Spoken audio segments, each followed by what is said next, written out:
Okay. Well, hello, everyone. We're going to go ahead and get started this afternoon. So thank you all for coming to today's event, exploring the lack of attention to social issues faced by Black countries around the globe. My name's Alicia Jiggets. I'm a third year at the law school, and I'm also the president of the United Students of African Descent, also known as USAD. And we are the university's historic interprofessional organization for students of African descent. Jerusalem, you. Let me unmute myself first. My apologies. Today we are extremely excited to welcome 5 of UMB's outstanding intellectual minds to engage us in a conversation about some unhighlighted human rights and health crises taking place around the world, particularly in Black countries. But before we introduce them, we did want to engage you into a little bit of trivia. And we will be launching a poll with 4 questions to explore what we do and do not know about what is happening around the world.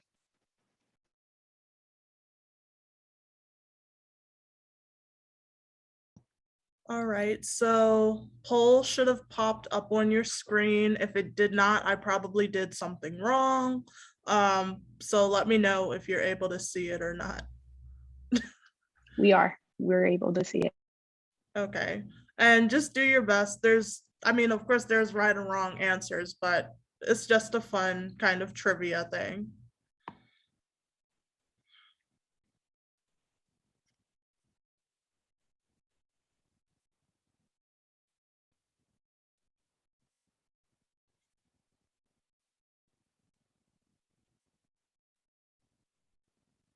Is everyone able to see it? Okay. From this end, I can't, so.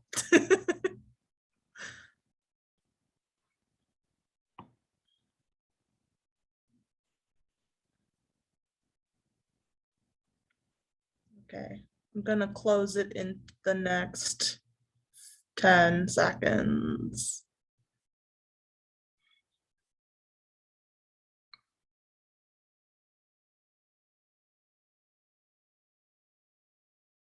Okay, ending the poll now. So thanks, y'all. So for question number 1, which countries refugees recently reached the southern border of the US in masses, only for many of them to be turned away? The correct answer was Haiti. Most of you got that correct. Good job. Question 2, which country is holding thousands of African migrants in subhuman conditions so they don't cross into Europe, with the holding authorities subsidized by the European Union? The correct answer was Libya. And most of you also got that correct, so great job. Number 3, which country's military overthrew a dictator of 3 decades only to find themselves conducting another coup against the transitional civilian government 2 weeks before the transfer of power? So this is interesting because there was a tie for like the right answer and the like not as right answer, but the answer was Sudan. But an equal number of you also chose South Sudan. And then the last question, which country recently transferred power to a transitional government, conducted a national election, and now finds itself in deeply entrenched war with a former political party who reigned the country for 27 years? The correct answer was Ethiopia. So thank you all for participating. I hope that this was a fun and enlightening activity. And I am now going to introduce our moderator. So let me X this off the screen and reshare the screen again. All right, click to the next. So our moderator today is Semar Akbajian. John. I knew I would mess it up. I'm sorry, Samar.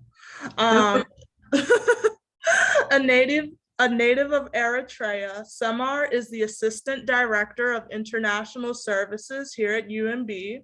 She advises UMB departments, faculty, postdoctoral fellows, and staff on employment-based work visas and advises international students. Before joining UMB, Samar worked at Johns Hopkins University and American University, where she served in similar roles. Samar has 2 LLM degrees from American University in International Law and U.S. Law and Government, specializing in administrative and U.S. immigration law. She also has an LLB degree from the University of Asmara in Eritrea, where she worked as a lecturer for 3 years. She enjoys the field of international education and U.S. immigration law, and in her spare time, she helps refugees and displaced students locate global study and postdoctoral opportunities. She is currently pursuing her doctorate in higher education leadership. So thank you, Samar, for moderating today's panel. Excellent. And our first panelist today is Professor Matiange Sirleaf. She is the Nathan Pratt's professor. She is a professor at the Nathan Pratt's School of Law at the University of Maryland School of Law.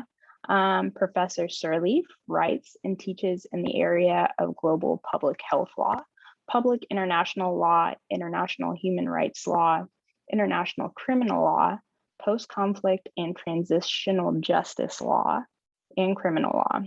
She previously served as an associate professor of law at the University of Pittsburgh School of Law also, and as an assistant professor of law at the University of Baltimore School of Law, and as a Sharswood Fellow at the University of Pennsylvania Law School. One of Professor Sirleaf's current lines of research is the disproportionate distribution of highly infectious diseases and their role in law facilitating this result.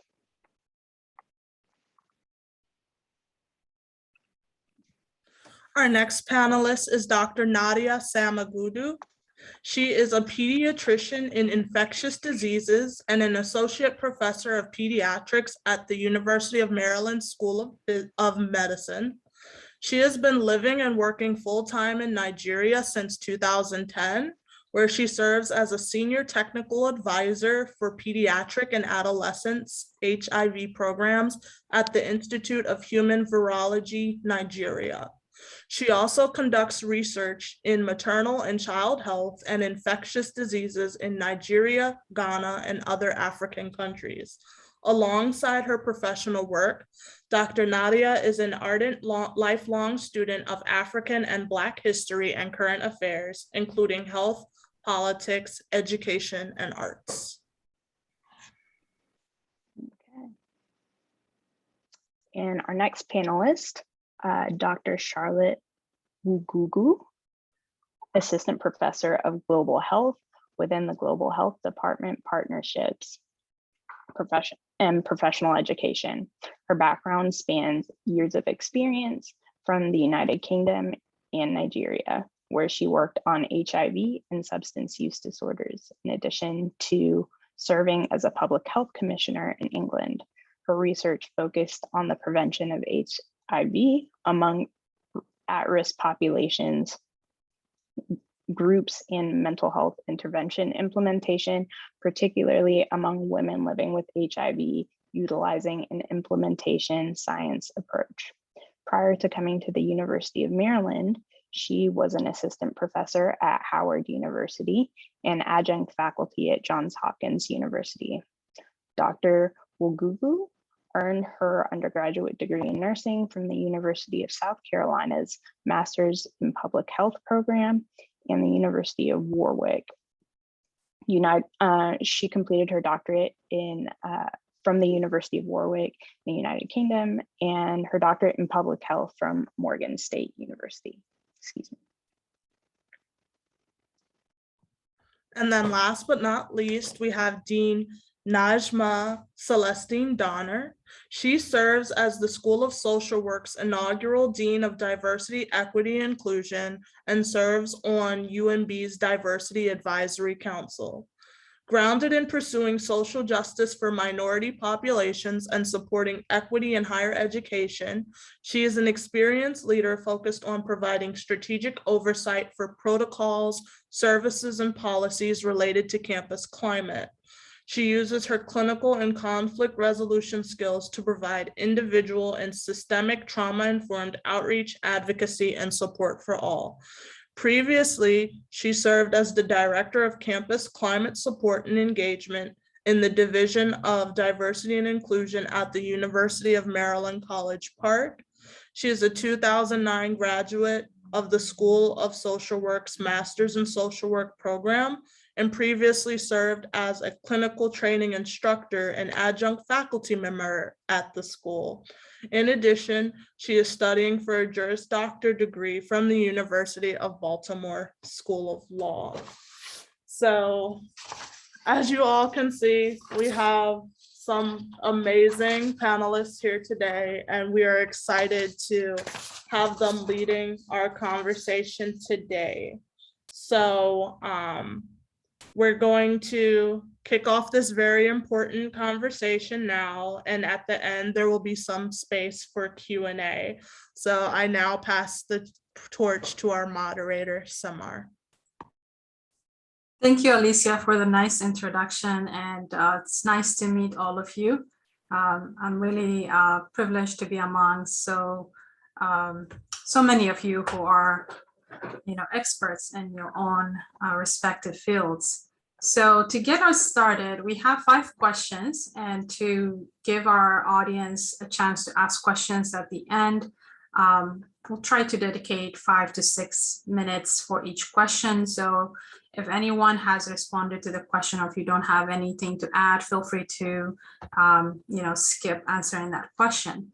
So my first question to the panelists is, and the reason why we are doing this session is to highlight the importance of getting information about what's happening overseas, particularly with Black communities overseas. And sometimes we don't get to hear what's going on, or we don't get to hear accurately about stories that are happening overseas. So that's the whole reason why we gave you the questions at the beginning. We all know that you are in touch with what's going on, but not everyone at UMB or outside might know what's going on in these countries. So to get us started, the first question I have for you is, why are the health and human rights of Black global citizens often overlooked by the US, UN, EU, and others? And anyone can start.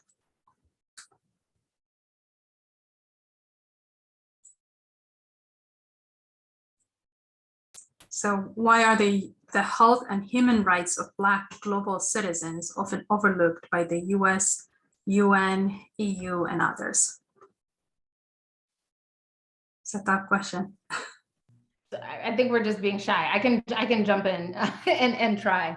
So I mean, I think that, so I've done a fair bit of work recently around the racialization of diseases and the ways in which sort of diseases are socially associated with particular groups. And I think that for Black people in particular, there's been a historical pathologizing us as diseased, whether we are within the United States or outside of the United States. And so that sort of history of pathologizing us as particularly diseased or harbingers of disease, if you can think about Ebola and a number of other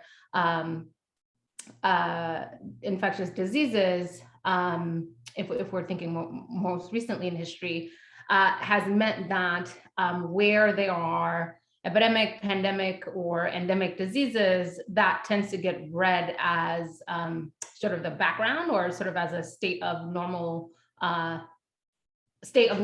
right? And so there doesn't seem to be the urgency of acting in terms of global health interventions, because if we're thinking about the African continent, that's a place, quote unquote, that's diseased already. And so if we can think about interventions, if we think about the HIV and AIDS pandemic, why would we give access to essential medicines when, they can't tell time, right? So there's a way in which the association of Black people in particular with diseases has meant that there is this assumption that diseases should exist in particular countries, and I think has bred inertia in terms of acting, where you see epidemic and pandemic diseases ravaging countries. And I think you see this now playing out with the access to COVID-19 vaccines on the African continent. And I could go on, but I want to hear thoughts from others. So I'm going to discipline myself and stop talking. Thanks for that. Go ahead. Okay, sorry. I think what Dr. Sirleaf said is absolutely spot on, because when we think of the history or the historical relationships between majority Black nations and European countries or white countries, it really has centered around that long history of colonialism. And even down to whenever countries get funding, usually priorities are now then based on what the funder wants. And that tends to take away from the actual needs of the communities in there. And when you look at that, colonialism is not just with when they colonize each country. This is even prior to slavery even. And we kind of see that relationship even in other systems. And even today, I think a good example really, as someone mentioned in the introduction, I think was when they talked about Ebola and how that kind of transitioned, because initially when Ebola started here in the United States, we really weren't talking about it, and it was ravaging communities where it was occurring. It wasn't until, when they now then said, oh my goodness, we have one of our own, a white nurse that has, that got infected, and all of a sudden it's now then a real major priority because response was quite slow. So we tend to see a lot of that. And I think it's now at the point whereby with a lot of recent developments, I think members of the public now also have the language, so to speak, to call it out. Because initially, a lot of people would not even know what the issues were, or really understanding whether is it colonialism or what have you. But now with this, with technology and people having access to information, we are able to actually say this is actually what it is, and really hold a lot of these organizations accountable to the discrepancies in the treatment of Black countries. Thank you. I think I'll follow that. And I like the fact that you asked the question, why are the health and human rights of Black citizens often ignored? Not are the health and human rights of Black citizens ignored? So you didn't even give anybody a chance to refute that. And I like that because it is fact. And there are ways that I've learned this personally, and the way that I've learned it through the work that I do. But one of the times when this was really came to fall for me was 94, when Rwanda genocide was going on. And I just couldn't understand how it could be left to go on for 100 days, plus, before the UN bodies could declare it a genocide, to actually use that word. And I was stunned, and I think, not that I think, a lot of this comes from the normalization of suffering for Black and African people. Just the fact that we somehow exist or are created to take a lot of extreme pain, a lot of extreme atrocities, and somehow it's normalized, as someone has said. It's normal, it's normalized, so Black women having babies, don't need as much pain medication as non-Black women having babies,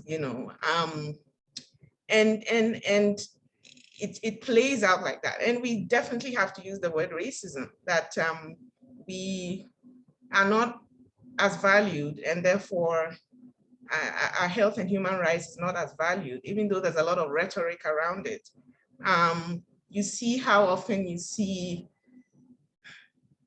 pictures of Africans, whether adults or children, starving or, haven't had, after war or certain attacks on them. And these pictures are everywhere. And it adds to the desensitization of people who view these things with respect to pain on among Black people, on Black bodies. And so that reverberates in the organizations that you mentioned, in terms of them not really seeing the urgency or the need to really swiftly attend to these issues, whether they are being visited on Black people within their countries or from another country or another entity visiting it on them. So it's really desensitization, it's racism, and it's human rights, but somehow some are more deserving than others. I think that's how I'm going to put it. Thank you.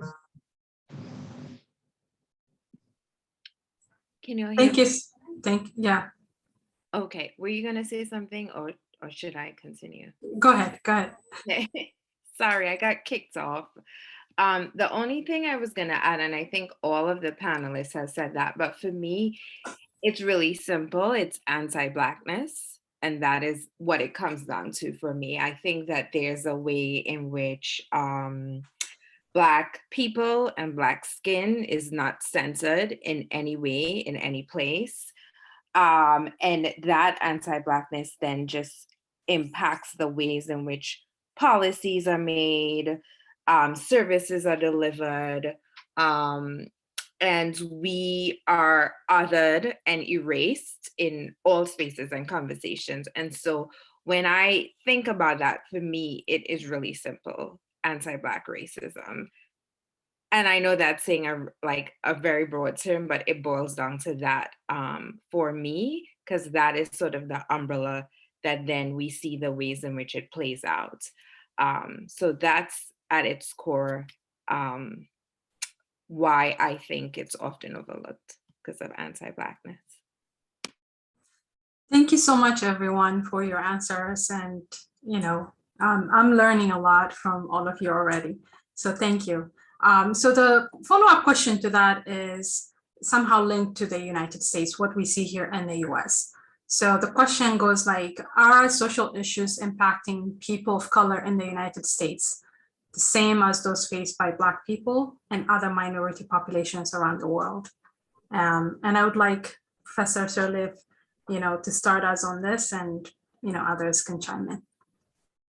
I was thinking I would go last, but that's fine. So I can start. I mean, one of the things I've been thinking about in particular is sort of the history of medical experimentation on Black people in the US and on the African continent, because I've been doing some research in that space and relating that to the ways in which Black people in the United States and elsewhere are questioning or have questions about sort of the efficacy and safety, and have sort of concerns surrounding vaccines as it relates to COVID. And so one of the things that I think has happened is that there is much familiarity with, Tuskegee and Henrietta Lacks and the like, but there isn't as much awareness of the ways in which as sort of the regulatory space in the US shrunk in terms of what can happen with respect to research on human subjects, a lot of that research gets exported, I guess, if you will, and is happening on the African continent in ways in which that further subordination. So I'm thinking about, clinical trials that Pfizer engaged in Nigeria that led to the death of a number of children. I'm also thinking about the ways in which research was done for HIV and AIDS in Uganda that was studying sort of a subtype that wasn't prevalent in Uganda, but was prevalent in Europe and elsewhere. And so I'm thinking about the ways in which Black people get used or are seen as available and usable bodies for the advent of medicine. But the benefits of that research historically and in present day don't tend to go to those communities. And so I think that that's one area where it's very sort of clear the ways in which the connections between subordinated groups within the US and then also subordinated groups sort of globally outside of the US. So I think that there are a number of ways in which there is a history of, to name it, anti-Blackness that does not, respect borders, so to speak. That history then shows up in a number of different places and then informs the resistance to being used as guinea pigs, to the extent that there were protests in South Africa during the University of Oxford's introduction of clinical trials for COVID-19. Because of this sort of history, right? Because of knowledge of this history, there is this resistance to, and there is this resistance and suspicion that is based on a history of exploitation. And so, yes, I think that there are a number of connections. I just feel like part of the challenge is that those connections purposefully, I think, are diffused or seen as less connected than they actually are, because that also limits the ability to sort of organize and challenge structures that are causing subordination domestically and internationally, right? And so if it's unique problems from people over there, which don't have anything to do with us over here, then we can be divided in terms of strategizing for a more emancipatory change. So that's one example, but there are more. I'll stop talking. Let me follow Dr. Sirleaf's comments with, I was going to initially say yes and no, but I think I'm going to say yes, they are the same, but they manifest differently in different contexts. I was born in Ghana. I grew up in Ghana, and I immigrated to the US. To the US, just as I finished high school and junior college. So I went to college in the US, and I learned so much more about myself and my history in college. I actually switched my pre-med major to African studies. My family had a fit, but I still went to med school in the end. But in the process, I learned so much, and that was one of the best decisions I made in my life. And what I learned was that, I took African history courses and I took African American history courses, and I started to draw the parallels between the two. But there are a lot of people who are uninformed. There are a lot of people on both sides who are uninformed about their own history and about the history of the other side. And I tend to think of the Atlantic as sometimes the actual or metaphorical divide between the two, more or less, roughly, and you can, I end up arguing with Nigerians, Ghanaians, other Africans about the situation going on in America with African Americans, and the fact that a lot of what we, when we visit or immigrate to the US, enjoy is stuff that was hard won through civil rights, civil rights movement, and a lot of sacrifice, a lot of people dying. But what we on this side see through our own oppression, on this side as in the African countryside, is a land of prosperity where the African Americans in the US and who are complaining about too much. And I'm actually shocked that my own people would say that, but they don't understand the history behind it. They don't understand the continued structural barriers, very intentional, that are visiting violence and oppression, and that has continued for several hundreds of years. And so the fact that I even have to argue with other Black people about what's going on with Black people in America, it's astounding to me, but it happens. So one has to really understand the history. And while not everyone can learn it in school and build upon it, there is a lot of information out there if people are willing to actually understand. So the history is very, very much interconnected. The oppression is very, very much interconnected.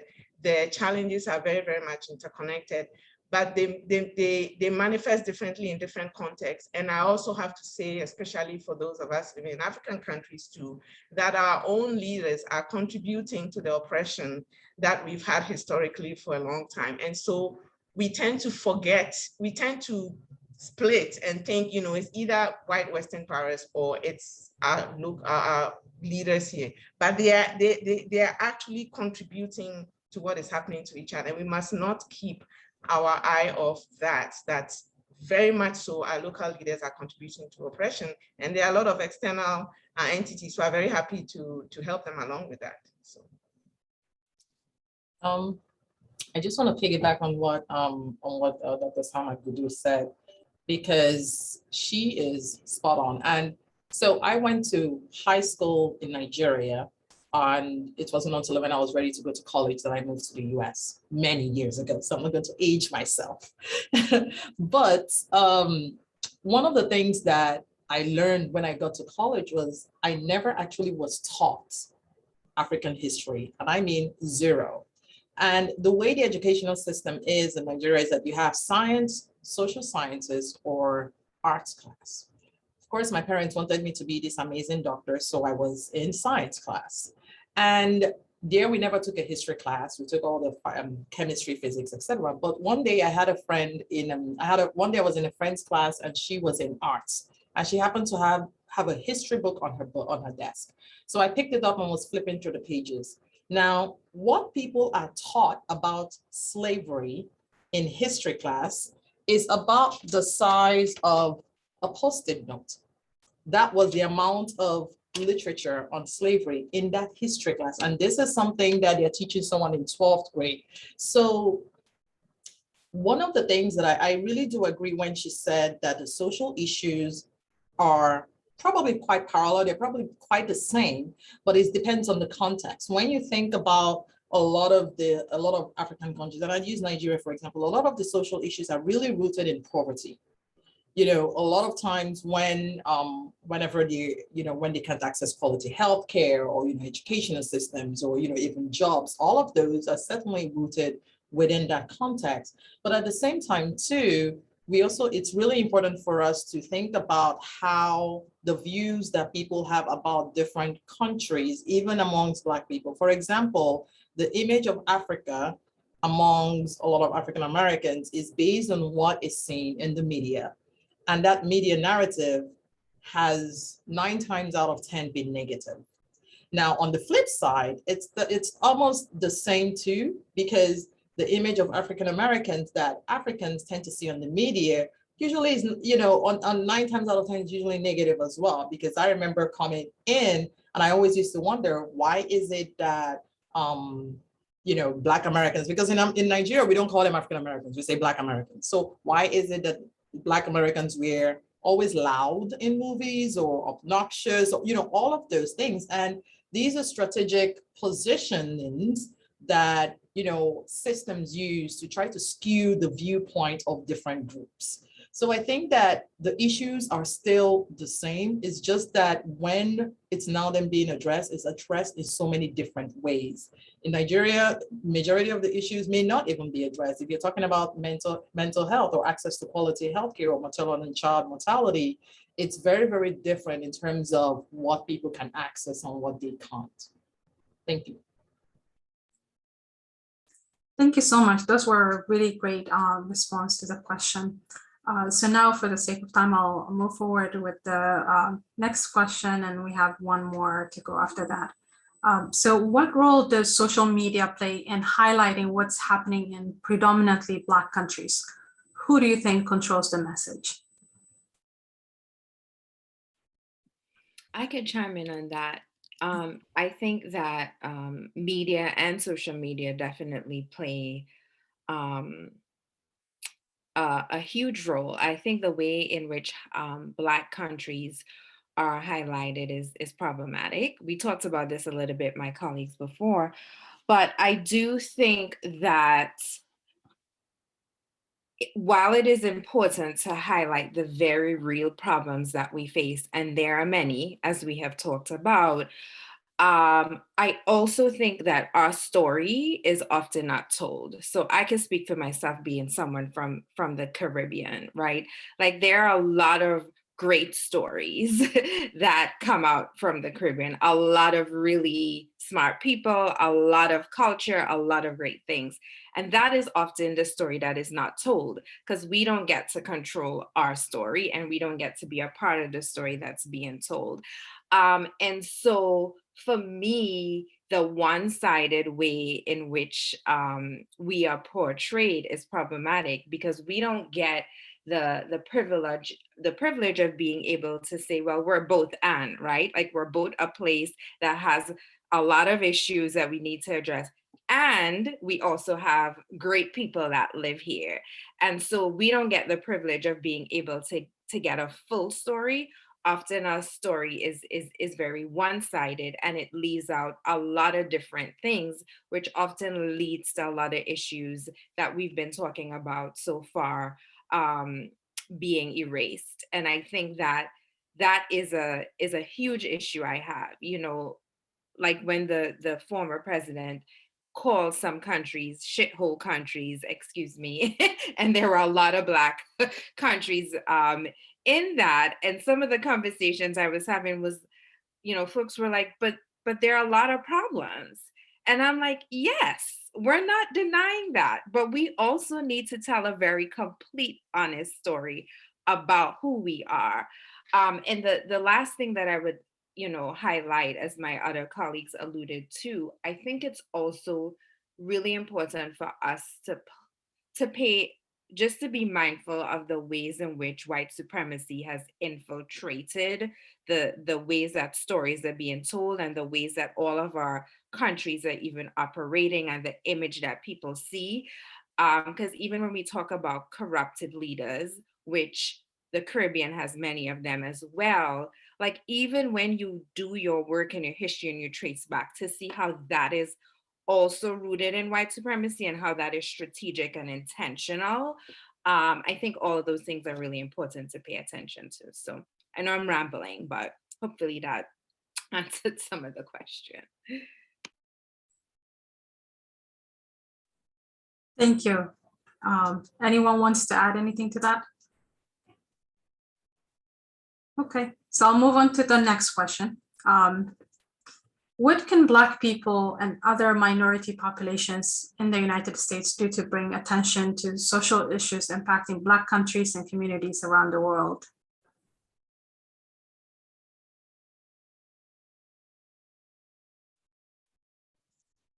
Let me answer some of that. And it's funny that I'm saying that because I'm in Nigeria, but I am actually a US citizen too, and I'm supposed to be, you know, an expatriate in Nigeria, but really I'm on both sides.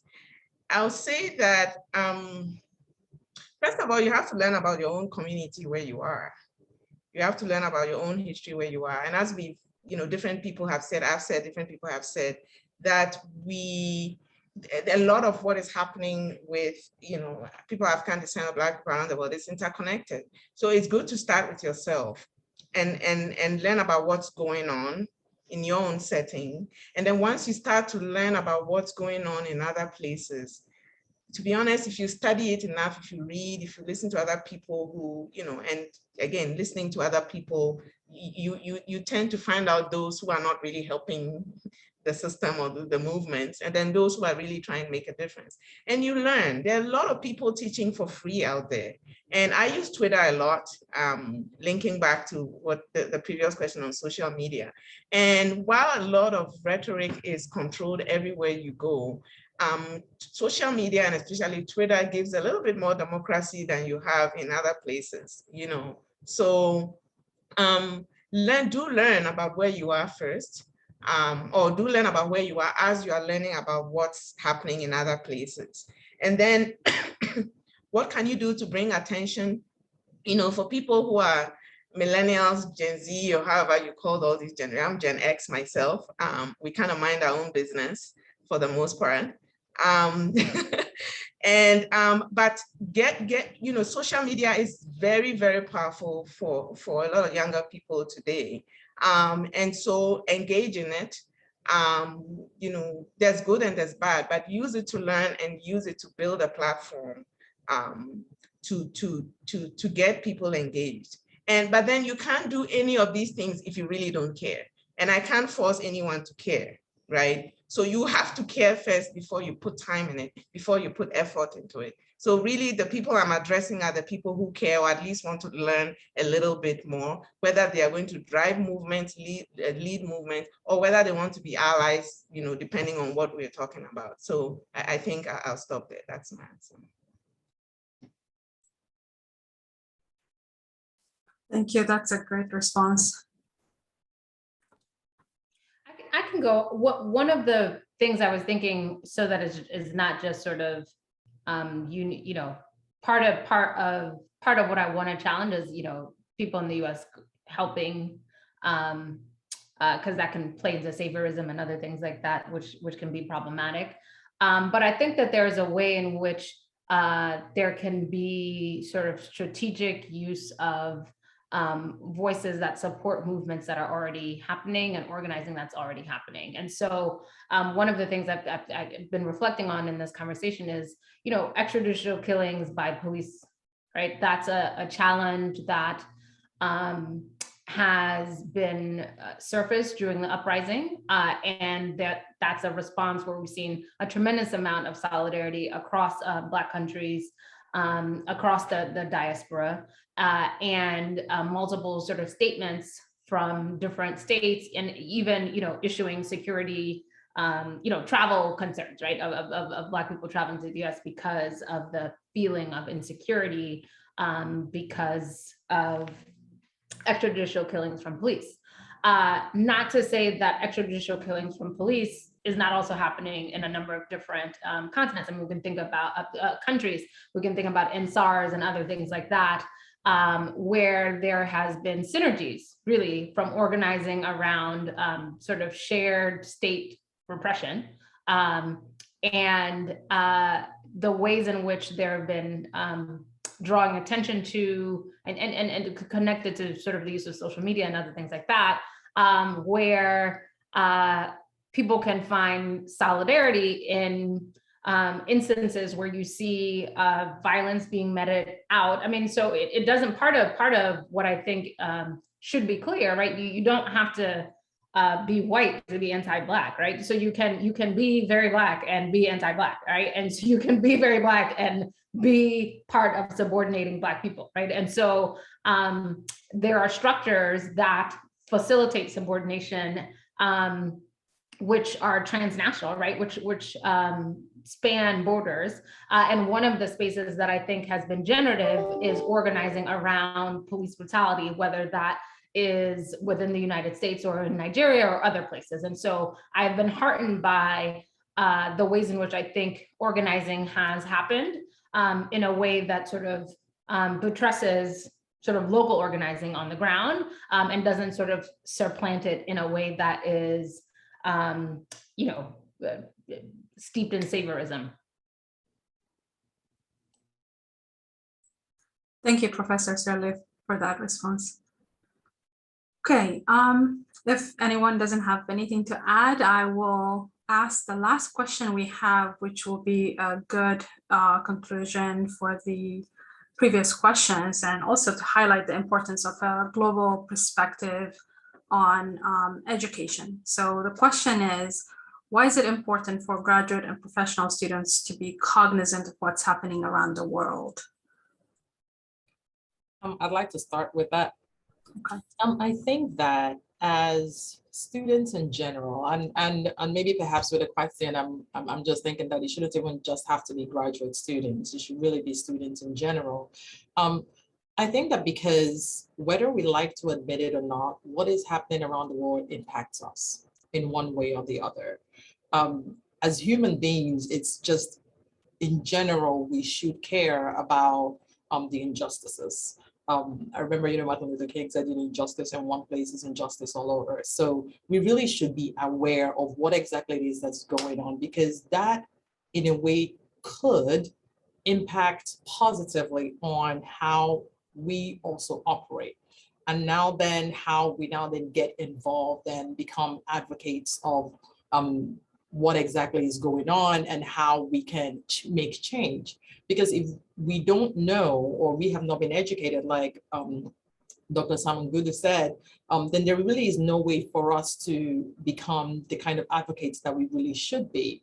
Because when you think about it, when we understand that there are such kind of injustices that are going on around the world, and we are able to draw that parallel to being here in the United States, let's use the medical system, for example. We can actually work towards addressing those kind of inequalities that we see, with, pain management in people of color, or just, the implicit biases that they experience and all those kind of negative experiences, which can trickle down in one way or the other.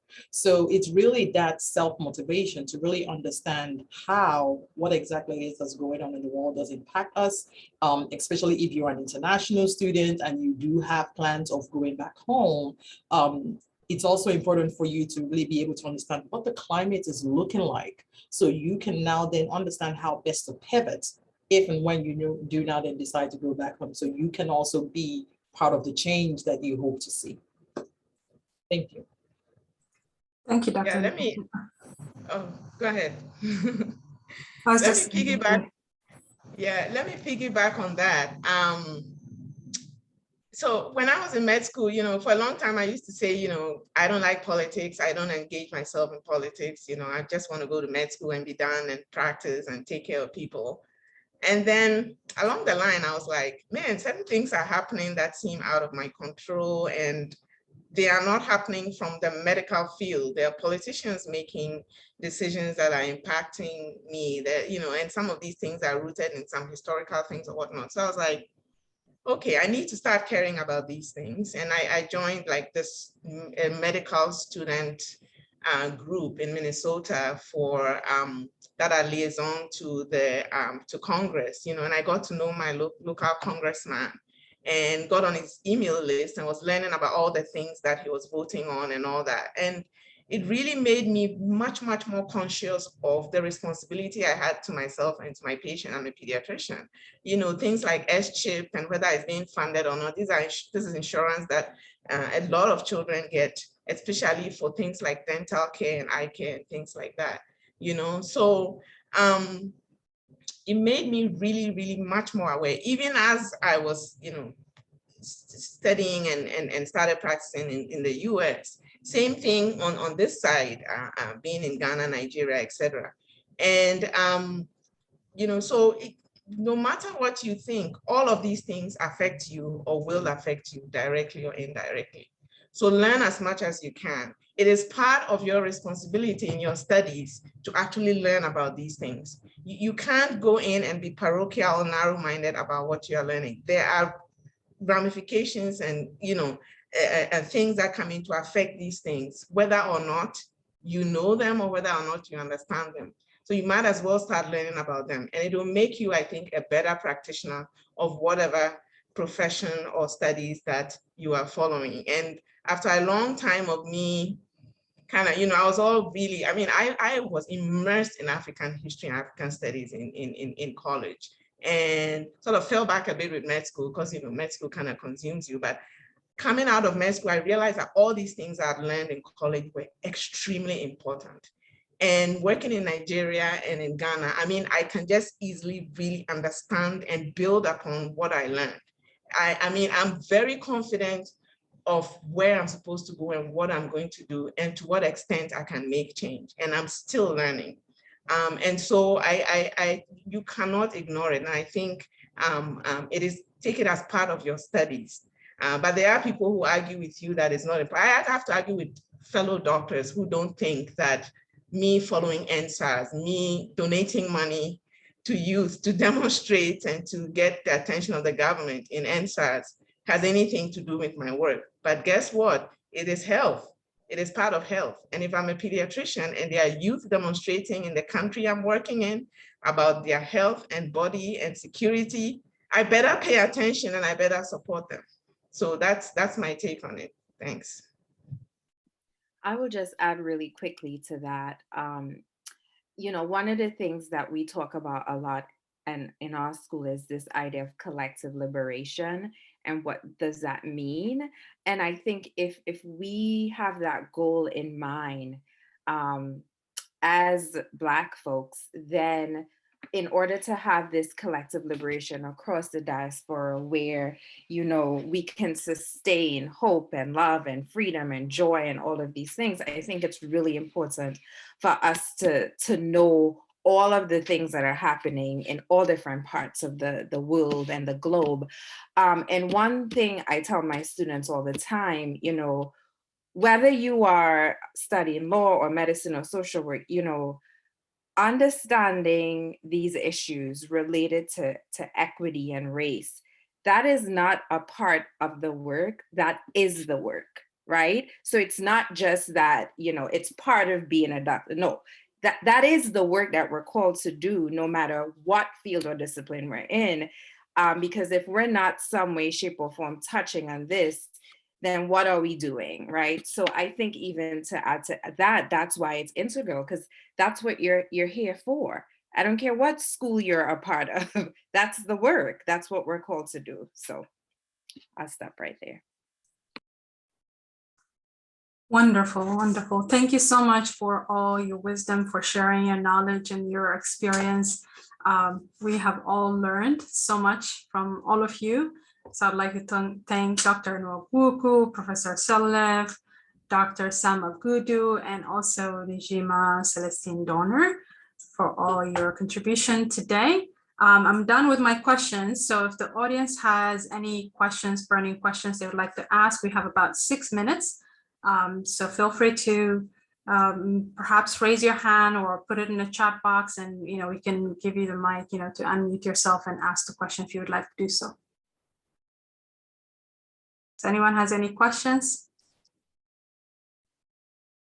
I have a question. Okay, go ahead, Jane. I just wanted to know from the panelists, what are the ways that you suggest, if it's not, well, outside of academic studies, for us to be able to like emerge more into this conversation? So like for me personally, I've taken on the responsibility of like reading books more, but also just being able to like find maybe groups on these issues or communities that really focus on what we're talking about here today.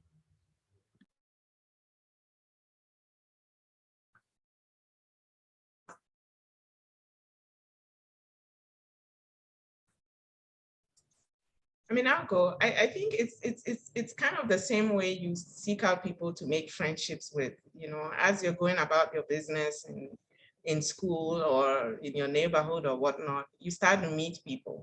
But where you can really get concentrations on these people, or for people who think like you or want to learn things, that you also want to learn. It's really, whether it's groups on campus like this, keeping in touch with the USAD team, being a member or contributing some service, and then also social media. Really, social media is very helpful there. Yes, it has its bad sides too, but for instance, I've met people on Twitter that, I mean, you see tweets that they put out or certain thought processes, and you're like, there are people on Twitter that put things out that you've been thinking about and articulate it so beautifully, like you want to pound on the like button, like, yes, yes, yes, And then to date, probably, I joined Twitter in 2015, but really didn't get into it till about late 2019. And then really when all the lockdowns and stuff started coming down, I was like, all right, let's see what's going on here.